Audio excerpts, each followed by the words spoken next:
Enforcement agencies होती हैं। The legal system include mechanism for enforcing the laws and regulation. कहता है कि लीगल सिस्टम ने एक ऐसा मैकेनिज्म यानी ऐसा फ्रेमवर्क बताया होता है जिसके तहत क्या किया जाता है, रूल्स एंड रेगुलेशन बनाए जाते हैं। दिस इंक्लूड्स क्या है, उसमें पुलिस है, prosecutor and other law enforcement agencies आ जाती हैं। क्या है, इसमें पुलिस भी आ जाती है, सरकारी वकील, प्रोसिक्यूटर्स बोलते हैं सरकारी वकीलों को, and other law enforcement agency जिसमें अदलिया है, प्राइवेट वकील हैं, ठीक है, ये सारी चीज़ें आ जाती हैं। बस आपने इतना इसमें याद करना है। इनका मकसद तो आप सबको पता है कि पुलिस क्या करती है, चीज़ को इन्वेस्टिगेट करके लाती है, ठीक है, प्रोसिक्यूटर फिर क्रिमिनल एक्टिविटीज़ को देखते हैं, जज क्या करता है, फैसला सुनाता है, तो ये हम सबको पता है। आगे आगे 4th नंबर पे फीचर क्या है लीगल सिस्टम के, legal professionals. The legal system include a range of legal professionals such as lawyer, जजेस and legal scholars who help to create, interrupt and apply the laws. अब यहाँ तक आपने पढ़ना है। इसमें बताया गया कि लीगल सिस्टम में क्या क्या शामिल है। इसमें लीगल प्रोफेशनल शामिल है, यानी इसमें क्या होते हैं, वकील, हम वकीलों को हमें पता है ना कानून के बारे में। फिर इसमें जजेस हैं, इसके बाद लीगल स्कूल है। लीगल स्कूल क्या, जैसे अभी आप पढ़ रहे हो जिस अदारे से, ये भी एक लीगल स्कूल है। इसके अलावा जो लॉ कॉलेजेस हैं वो भी आपके लीगल स्कूल हैं। ये क्या करते हैं, who help to create, interrupt and apply the law. ये आपको समझने में लॉ को, जैसे आपको लीगल सिस्टम का पता चला जब आपने इसको स्टडी किया, ये फिर आपको सिखाते हैं कि लॉ को कैसे अप्लाई किया जाता है। तो ये सब हमें कैसे पता चलेगा, जब हम लीगल सिस्टम को स्टडी करेंगे, उसको पढ़ेंगे।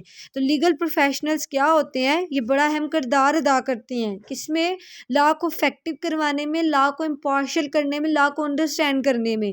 तो लॉयर के पास क्यों ज़्यादा नॉलेज होता है, क्यों उसको पता होता है कि what is the basic rights of human being, because he study the law deeply, ठीक है, इस वजह से।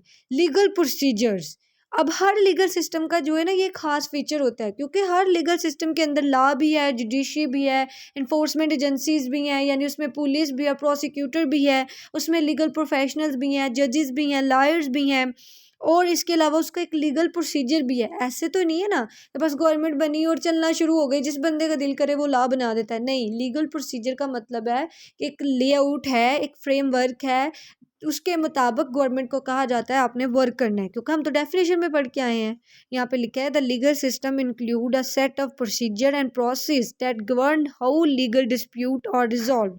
अब यहाँ पे बता दिया कि लीगल सिस्टम में क्या शामिल है, कि वो प्रोसीजर शामिल है, वो प्रोसेस शामिल है जिसमें हमें सिखाया जाता है कि लोगों के जो डिस्प्यूट्स हैं यानी लड़ाई झगड़े हैं उनको कैसे ख़त्म किया जाए। रिजॉल्व होता है ख़त्म करना, डिस्प्यूट लड़ाई झगड़े, ठीक है, बस यहाँ तक आपने पढ़ना है। उसके बाद हर लीगल सिस्टम का एक अहम तरीन फीचर होता है fundamental rights and freedom.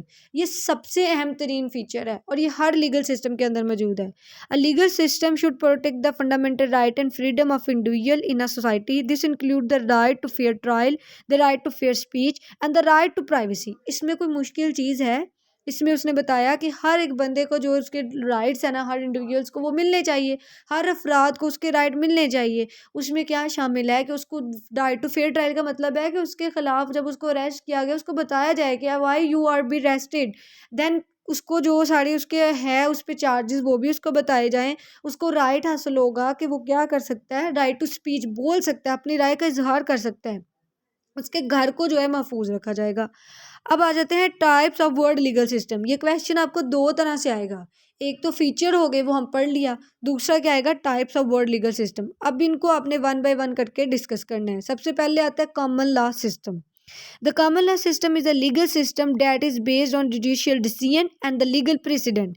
Common law क्या है, एक ऐसा सिस्टम है जो क्या है, जो अदालती फैसला जात और प्रेसिडेंट यानी पहले से जो केसेस हैं उनमें जो डिसीजन हुआ है उनको एज ए लॉ के तौर पे यूज़ किया जा रहा है। यानी कॉमन लॉ क्या है कि ये कोर्ट का सिस्टम जो होता है उस पर मुश्तमिल होता है। This system organize in England and is no use in many countries that were once part of the British empire including the United State, Canada and Australia. अब यहाँ पे बताया गया है कि ये जो सिस्टम है ये ओरिजिनेट कहाँ पे हुआ था, इसका इर्तिका हुआ इंग्लैंड में, ठीक है, और बहुत सी कंट्रीज़ में हुआ। ये पार्ट थे ब्रिटिश एम्पायर का भी रहा, इसके अलावा यूनाइटेड स्टेट का भी, कनाडा का भी, ऑस्ट्रेलिया, इन इन इलाकों में क्या रहा, ये सिस्टम एप्लीकेबल था। कौन सा सिस्टम, जो सुपीरियर कोर्ट के जो डिसीजन होते हैं, फैसला जात होते हैं, वो सब कोर्ट्स को कहा जाता है आपने इसको फॉलो करना है, ठीक है, उसी के मुताबिक ये चलता था। सिंपल वर्ड में मैं बताऊं तो जो कोर्ट के डिसीजन होते हैं उसी को वो ये लॉ मानते थे। इनके मुताबिक कोई लिखा हुआ कानून नहीं था होता, ये कोर्ट का जो डिसीजन आता उसी को एज ए लॉ मानते। Civil law system, the civil law system is a legal system that is based on a codified laws and statue. Civil law system क्या था, ये कोडिफाइड फॉर्मेट में था, ये स्टैचू की फॉर्मेट में भी था, यानी ये कॉमन लॉ पे भी मुश्तमिल था और इसके अलावा ये लिखा हुआ था। कोडिफाइड का मतलब होता है कोड में, यानी एक बुक के अंदर इसको लिख दिया।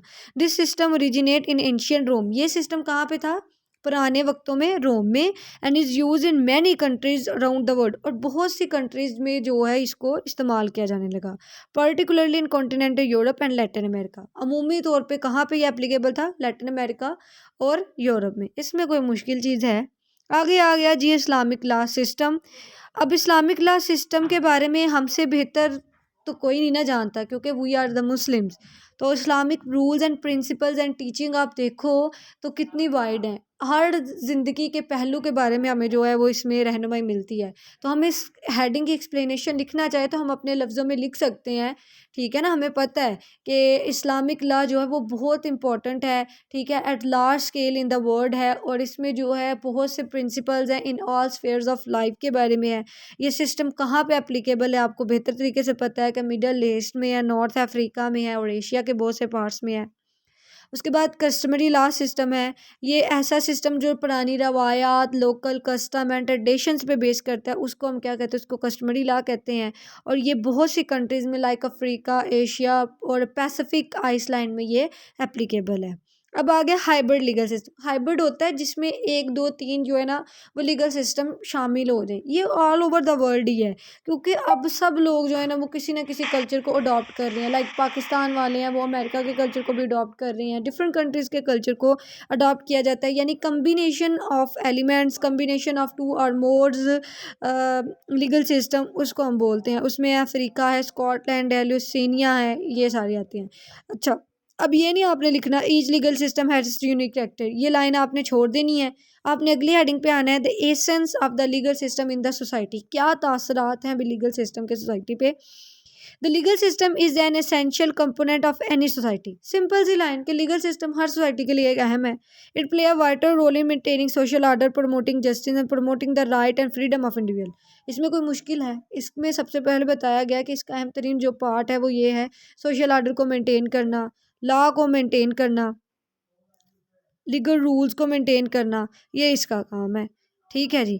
The legal system provide a framework for resolving dispute, punishing criminal behaviour and promoting accountability and responsibility. अब इसमें भी कोई मुश्किल चीज़ है, इसका मकसद ही क्या है कि डिस्प्यूट को ख़त्म करना, पनिश करना जो है जी, मतलब क्रिमिनल बिहेवियर है, ठीक है, और इसके अलावा जो है वो प्रमोट करना जो लोगों की कि आप लोग जवाब दो, अकाउंटेबिलिटी जवाब दो ना, एंड रिस्पॉन्सिबिलिटी जिम्मेदारी क्या है। सिर्फ इतना सा आपने लिखना है, बाकी सारा स्किप कर दें।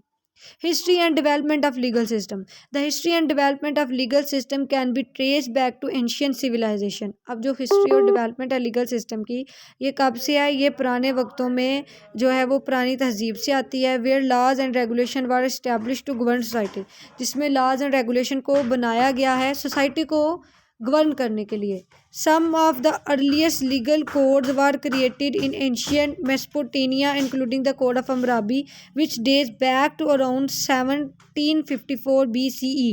अब यहाँ पे बताया गया है कि ये जो मतलब लीगल सिस्टम है ये पुराने जो कोड ऑफ हम्मुराबी है, ठीक है, और अर्ली जो लॉज हैं जो 1754 से स्टार्ट हुए उन पे ये मुश्तमिल है।